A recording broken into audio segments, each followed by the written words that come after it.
प्यारे दोस्तों, सादर अभिवादन। मैं हूं महेश कुमार वैद्य और आप देख रहे हैं एनजेपी हरियाणा। आज हम बात करेंगे नायब सैनी और रणदीप सुरजेवाला के वायरल हो रहे कटाक्ष भरे शब्द बाणों की। नायब सैनी ने सुरजेवाला को सरकारी डूम कहा तो जवाब में सुरजेवाला ने भी अपने ही अंदाज में उन्हें एक्सीडेंटल चीफ मिनिस्टर कह दिया।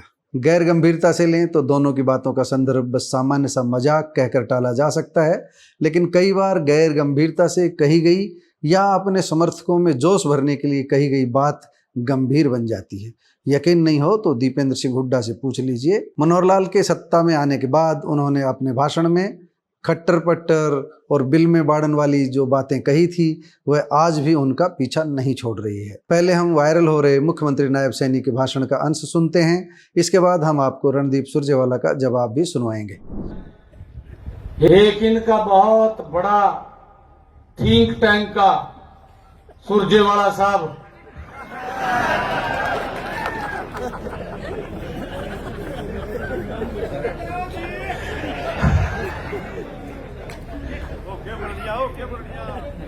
उसको तो अगर कोई सीख भी मार देगा प्रेस वाला तो चंडीगढ़ पहुंच जाएगा गेल पर। उस पर कोई काम नहीं है, उस पर यही काम अब चलेगा।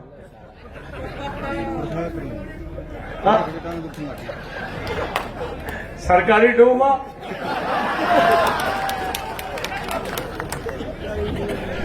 नमस्कार साथियों, एक ऐसा एक्सीडेंटल मुख्यमंत्री जिसे अपना पीए तक लगाने का अख्तियार नहीं, मंत्रियों की लिस्ट हो या अफसरों की सब कुछ दिल्ली से आती है, वो अहंकारी भाषा बोल रहे हैं। दो प्रश्न मैंने उठाए। पहला प्रश्न, सरकार ली 3100 रुपया प्रति क्विंटल धान की कीमत का वायदा करके श्रीमान नायब सैनी जी ने, भाजपा ने और मोदी जी ने। वो 3100 रुपया क्विंटल जो 8 अक्टूबर से मिलना था वो कब देंगे? दूसरा सवाल था, जिस प्रकार से धान की खरीद में किसान की, मजदूर की, मंडी के आड़ती की बेकदरी हुई और राइस मिलर्स के साथ धोखा हुआ, उसका हल निकालने का। और तीसरा सवाल था एनएचएम के 15,000 कर्मचारियों से धोखे का।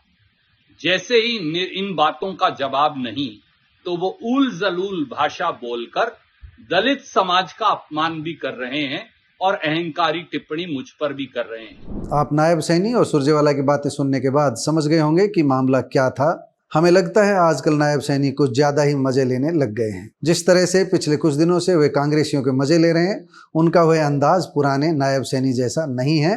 पुराने नायब सैनी से कुछ अलग है। नायब सैनी अब विनम्र जनसेवक की भूमिका से अलग हटकर विरोधियों के खास अंदाज में मजे लेने वाले नेता बन रहे हैं। हमें तो दीपावली के अवसर पर कही गई दोनों नेताओं की बातें आपको सुनानी थी, लेकिन एक नसीहत के साथ सुनानी थी, इसलिए नसीहत भी साथ साथ दे रहे हैं। इस नसीहत को दीपेंद्र हुड्डा के उस भाषण से समझा जा सकता है जो उन्होंने मनोहर लाल के मुख्यमंत्री बनने पर दिया था।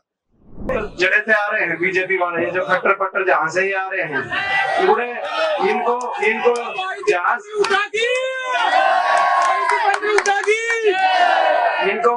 जिस जहां से आए हैं, हमने नहीं पता कहां से आए हैं, बोला भाई गुजरात से आए हैं कि कहां से आए हैं, मगर जिस जगह से इनकी संस्कृति हमारी संस्कृति में मेल दिखा होगी और ना खा सकती ना खाने लग रही, जहां से आए हैं वहीं पे जाके वहीं छोड़ के आऊंगे भाई, उस बिल में बांट के आऊंगा और बिल के आगे आग भी लगा के आऊंगे भाई,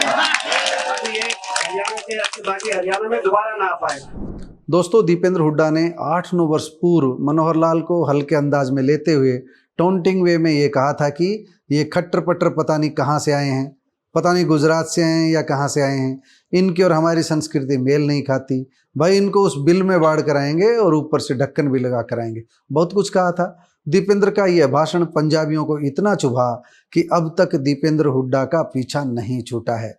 वर्ष 2024 के लोकसभा चुनाव हो या विधानसभा चुनाव हो, स्वामी धर्मदेव जैसे बाबाओं ने और पंजाबी समाज के कुछ प्रमुख नेताओं ने हुड्डा परिवार को इसी भाषण पर बुरी तरह घेरा। अगर दीपेंद्र सिंह हुड्डा जैसा नेता रो में नहीं बहता जुबान संभाल कर बोलता और अपना सामान्य स्वभाव नहीं बदलता तो हो सकता है कांग्रेस की 1 से 2% वोट बढ़ जाती और आज नायब सैनी सुरजेवाला पर कटाक्ष करने की हालत में नहीं होते। दोस्तों, हम आपको ये बता दें कि दीपेंद्र हुड्डा स्वभाव से बेहद विनम्र हैं, अपने एक एक कार्यकर्ता की बात सुनते हैं, भारी भीड़ के बीच भी आपा नहीं खोते, लेकिन कभी कभी जुबान से इस तरह के तीर निकल जाते हैं जिनकी चुभन वर्षों वर्षों तक कष्ट देती रहती है।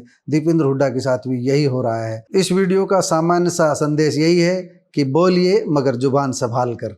अभी तो नायब के मुंह से कोई ऐसी बड़ी बात नहीं निकली है जो उन्हें ज़्यादा बड़ा राजनीतिक नुकसान पहुंचाए, लेकिन इस छोटे से मजाक से बड़ा सबक लिया जा सकता है।